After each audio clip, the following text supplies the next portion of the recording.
Hi, in this video we're excited to introduce our new integration with FreeAgent.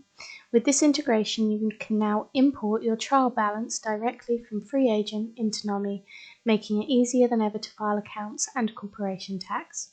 To get started, simply head over to the Agent settings in Nomi and under Integrations, make sure that FreeAgent is enabled. Once enabled, you'll see the FreeAgent option appear in the drop-down on the trial balance import screen. So to see that, let's go into a company.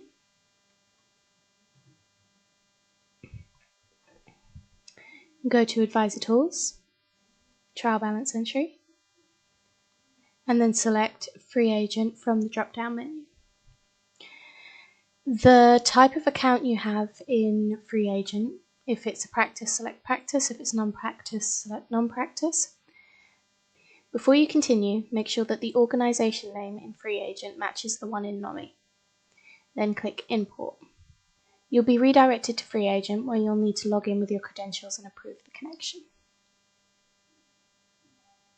Approve.